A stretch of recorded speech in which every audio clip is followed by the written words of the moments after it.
Olá a todos, o meu nome é João Paiva Ribeiro e, juntamente com a geógrafa Sónia de Abreu e com a doutora Ana Paula Oliveira, estivemos a fazer, ou fizemos este artigo dedicado às indústrias Seveso. E o nome do artigo é Indústrias Seveso, seremos todos proteção civil? Portanto, esta questão é aquilo que este artigo pretende demonstrar, ou melhor, dar resposta a esta questão, é aquilo que este artigo pretende demonstrar.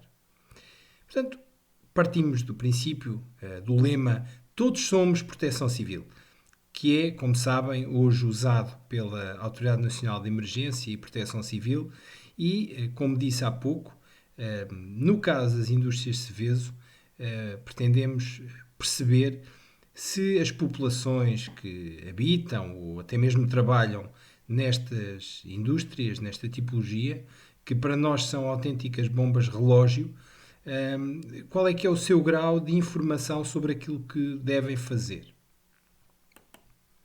E para isso, portanto, começamos com a nossa introdução e para que se perceba este enquadramento, portanto, segundo os dados da Agência Portuguesa de Ambiente, setembro de 2019, de indústrias Seveso de nível inferior, existem 113, sendo duas em Setúbal.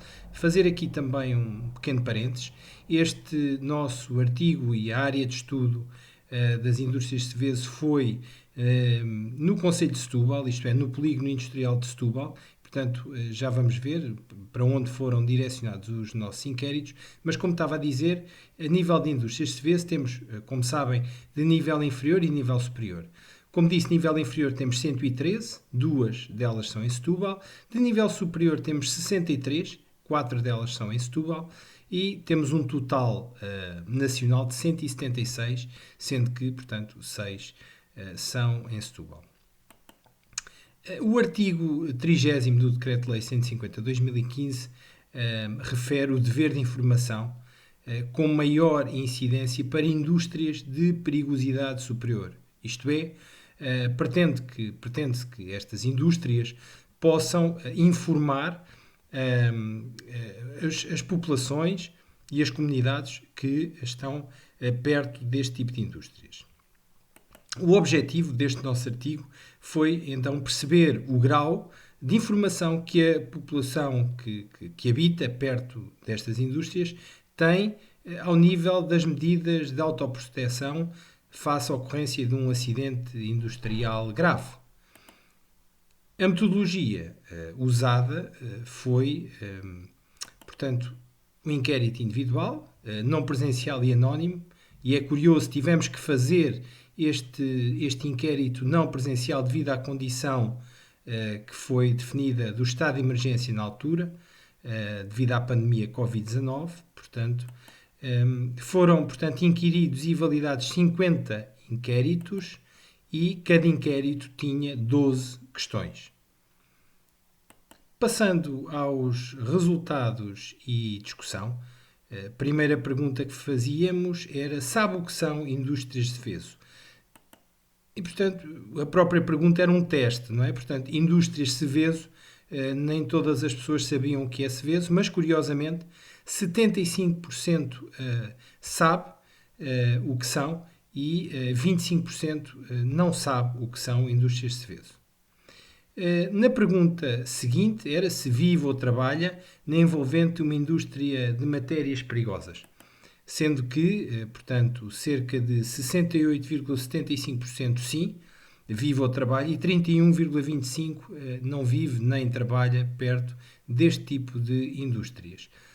Há uma curiosidade que notamos nos inquéritos, é que alguns inquiridos associam, portanto, que moram perto de uma indústria com alguma perigosidade devido ao fumo que sai das chaminés. Portanto, esta medida empírica que a vizinhança tem destas indústrias é pela quantidade de fumo que sai das suas chaminés. Portanto, como disse, é apenas uma análise empírica da situação. De seguida, outra pergunta é: sabe o que fazer em caso de ocorrência de um acidente grave com substâncias perigosas. E neste campo temos, portanto, pouco mais de metade sabe, 56,25% sabe o que fazer, menos, portanto, 40,75% não sabe o que fazer. E, portanto, neste caso, temos aqui um efeito que podemos considerar que já se começa a dar aqui resposta à pergunta inicial, é que de facto pouco mais de metade é que sabe o que fazer em caso de acidente grave com este tipo de substâncias. Portanto, é curto, podemos considerar curto o nível de informação e de formação das próprias pessoas. Em seguida, se já esteve perante o acidente grave com matérias perigosas, e neste caso apenas 14,5% dos inquiridos já esteve perante uma situação de um acidente grave. Dos resultados e discussão, onde pode reunir informação sobre o que fazer em caso de acidente grave com matérias perigosas. E a generalidade, a maior parte dos inquiridos, de facto, referiu os bombeiros e os serviços municipais de proteção civil como sendo as fontes de informação do que fazer em caso de matérias perigosas. Passando, portanto, às conclusões. E a conclusão a que podemos tirar é que há falta de informação junto das pessoas que habitam estas zonas. Os simulacros são, daquilo que nós percebemos, são uma ferramenta pouco usada ou eventualmente mal usada. Portanto, não conseguimos perceber isso. E a conclusão das conclusões é que ainda estamos muito longe do lema todos somos proteção civil. De facto,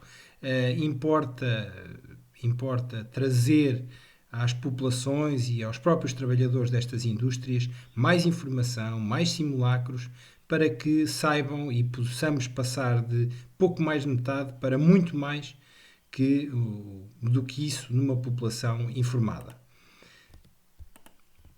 Erro aprendido é erro corrigido, e fico-me por aqui. Obrigado pela vossa atenção, e agradecer às minhas colegas de artigo, à geógrafa Sónia de Abreu e à doutora Ana Paula Oliveira. Como disse, o meu nome é João Paiva Ribeiro. Muito obrigado, até breve.